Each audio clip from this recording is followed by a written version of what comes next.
بسم الله الرحمن الرحيم الصلاة والسلام على رسول الله وعلى آله وصحبه أجمعين. We continue inshallah with what we started after Salat al-Asr concerning the Khushoo in the Salah. And just a quick review. As we mentioned, the Khushoo is the reason, or the number one reason in the Khushoo in the Salah is the number one reason that will make the believers successful. As Allah subhanahu wa ta'ala, He mentioned, قَدْ أَفْلَحَ الْمُؤْمِنُونَ الَّذِينَ هُمْ فِي صَلَاتِهِمْ خَاشِعُونَ. The believers are successful, have been successful, they are indeed successful, and the first quality of these successful believers is they have Khushoo in their Salah. خاشعون, they have Khushoo in their Salah, and Khushoo in the Salah refers to humility and focus, tranquility, reverence for Allah subhanahu wa ta'ala, fear for Allah subhanahu wa ta'ala, all of that in the Salah. And we mentioned some points how we can acquire this Khushoo, this focus in our Salah. The first point we mentioned is to rid ourselves of all the distractions.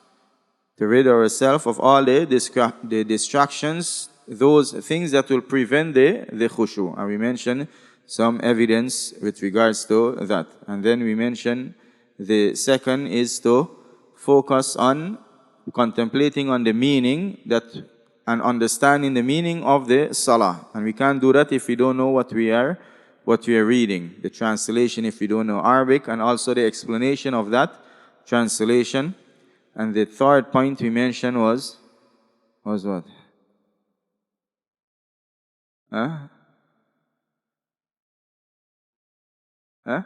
Reading loud, right? Reading loud enough for you to hear. So those are the points that we mentioned before.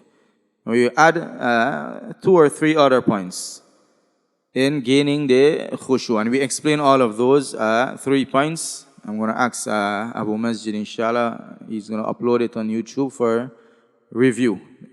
Right? And these things, as we mentioned, the Khushoo, most of the Khushoo is a'mal of the qulub. Right? Most of the Khushoo is a'mal of the qulub, action of the heart. It's things that you need to develop. You can't just turn it on and turn it off. Right? It's not like backbiting. You can just stop doing it. Right? Or doing a dhikr. Right? You can say, tomorrow I'm going to start doing my adhkar of the sabah. Easy. Right? You just sit and do your adhkar of the sabah. But you can't just say, tomorrow Salatul Fajr, I'm going to have Khushoo. Right? The next 10 years, you might never gain it. If you don't, try and work on developing it. So with that, the next point is working on the heart. Working on the heart and cleansing the heart from everything that pollutes it. And the Prophet ﷺ, he mentioned, he said, إِنَّ فِي الْجَسَدِ مُضْغَةً إِذَا صَلُحَتْ صَلُحَ الْجَسَدِ كُلُّهُ وَإِذَا فَسَدَتْ فَسَدَ الْجَسَدِ كُلُّهُ. In the body there is a flesh, a piece of flesh. If it is good and upright, the entire body is good and upright.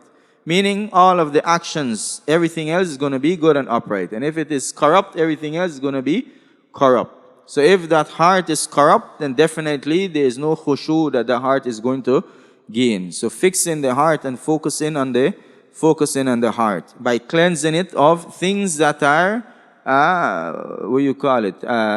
destructive for the heart, pollution, right? For example, hatred and hasad and envy and so on. Cleaning the heart of those things and working on all of those things, reviewing our heart and see the situation with our heart. The second thing to gain Khushoo, and this thing is also to purify our heart, is the ta'zeem of Allah subhanahu wa ta'ala.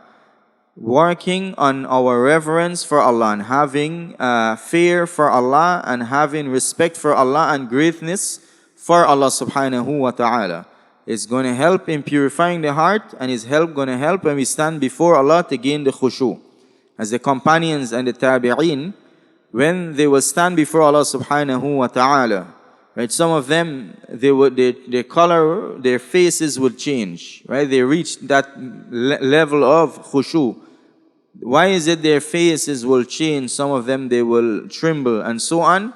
Because they do istihdar, they are conscious of the one they're going to stand before. But if you don't have in your heart that reverence and that greatness and that respect for the one that you're going to stand before, then how is it you're going to be humble before him?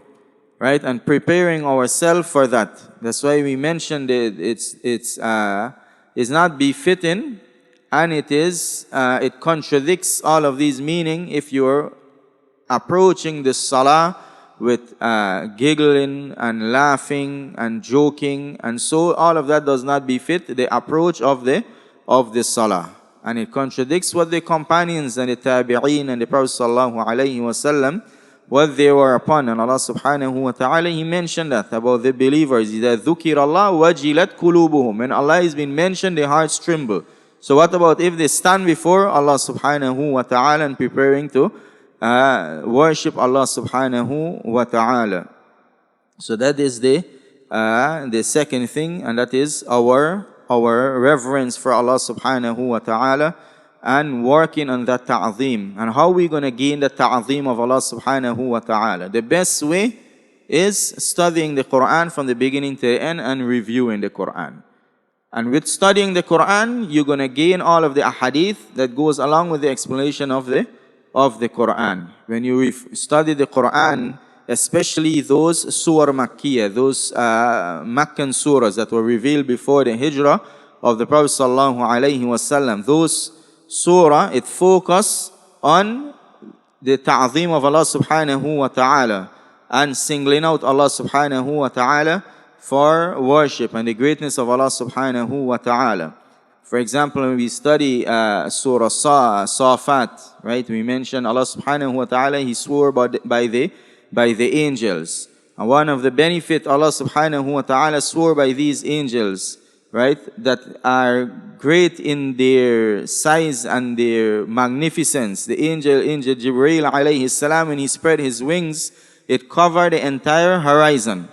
Now this is an angel. Imagine if we think from the shoes of a ignorant person, like the people of Jahiliyyah, right? When they see the ocean and they see the sun and they see these great creation that they see it to be great in their eyes, and they can't see anything greater than it, what they did? They worship these things, right? They see the sun and they see that is the greatest thing. Because of their ignorance, they worship these things. Now imagine if they were to see these angels, right? These huge creatures, right? They cover the entire horizon when they spread their wing. Angel Jibreel, he flipped an entire village with one single wing. If they were to see these huge creatures, what they would do? They would worship these creatures.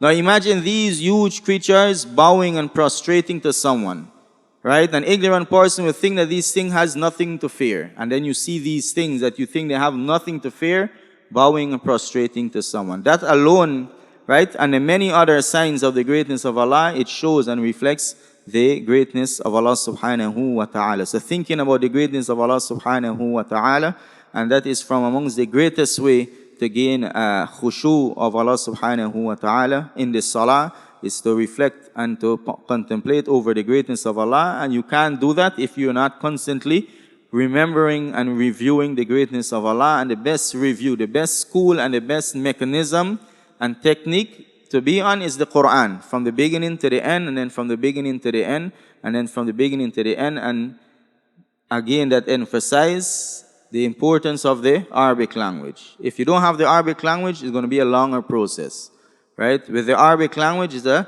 shorter process. You can read and review easily. But without the Arabic language, you have to make some other efforts, tafsir and durus and so on. We ask Allah subhanahu wa ta'ala to aid us and to guide us and keep us steadfast. Subhanakallahumma bihamdik. ونشهد أن لا إله إلا أنت ونستغفرك ونتوب إليك والسلام عليكم ورحمة الله وبركاته.